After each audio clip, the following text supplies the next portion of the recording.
Our guest on this discussion board is William Deroff, Vice President for Public Policy and Director of the Washington office of the Jewish Federations of North America.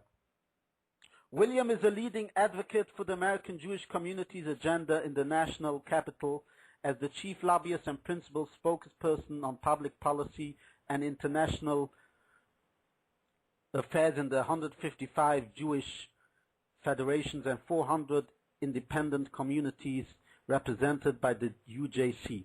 Deroff ensures that the voice of Jewish Federation is a prominent force on Capitol Hill and the executive branch. Welcome and good evening, Mr. Deroff. It's great to have you on tonight. Thank you, Jacob. It's nice to be on as well, and it's nice to put a voice to your Twitter personality. I'm a big fan of you on Twitter. Same here. I follow also all your tweets every day and every hour. Thank you. Likewise. 2009 was seen as a year of policy review as both U.S. and Israel formed new governments. Do you think that this year of 2010 we will see progress in resuming peace process talks and also on the Iranian issue preventing a nuclear Iran? Well, I think, and we actually talked about this on Twitter, I think that the situation of the Israeli government much more stable today than it was a year ago at this time, and that with Prime Minister Netanyahu's very stable coalition, good majority in the Knesset, he's really coming at all of the policy that he's dealing with from a position of strength, and that's good for Israel. It'd be good if whomever the Prime Minister is, when the Prime Minister is someone who doesn't have to worry about his coalition falling apart at any given moment.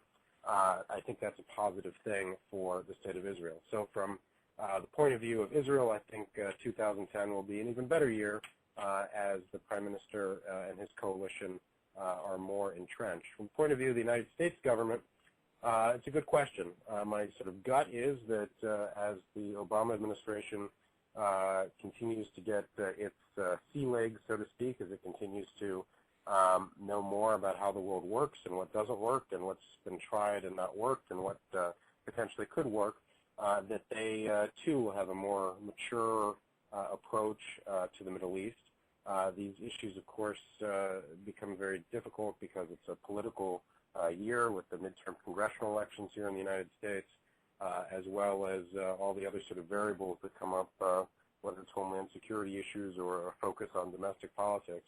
But I think that over this last 10 months or so, the Prime Minister and the President have really developed a working relationship, and their people know each other well, and they've really been able to build a relationship that looks much better today than it looked in the early days of the Israeli government, when there was a very early conflict of sorts between the U.S. and Israel over settlement policy. And I think they've moved beyond that, and a lot of that just has to do with the relationship maturing and both sides getting to know each other.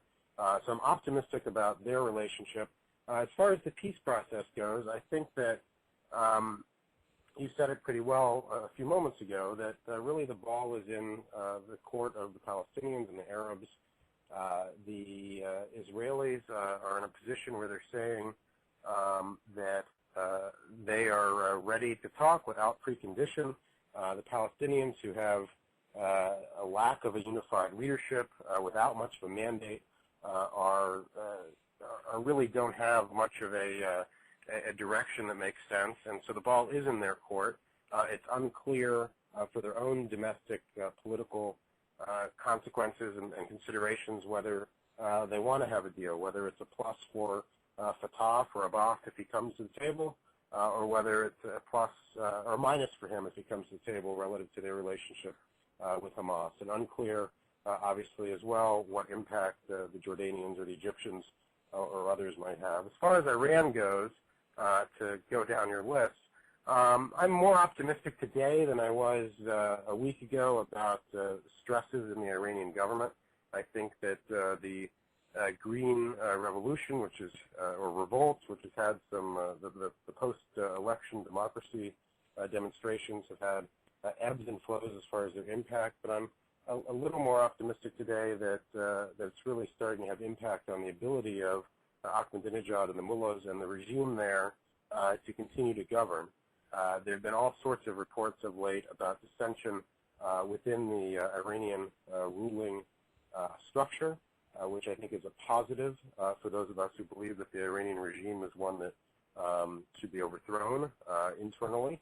Of course, that opens up a question, which is we don't know if the greatest Democrat, small d Democrat in the world takes over in Iran, what the impact that would be on their nuclear program. We don't know for sure that if the Karzai of Iran or the Churchill of Iran or the Ben Gurion of Iran or the Shah's son comes back, the extent to which that would mean that they would want to discontinue the nuclear program. We don't really have a sense for how Persian nationalism would make it so they'd want to continue moving forward with the nuclear program as a way of continuing to exert Iranian influence in the region.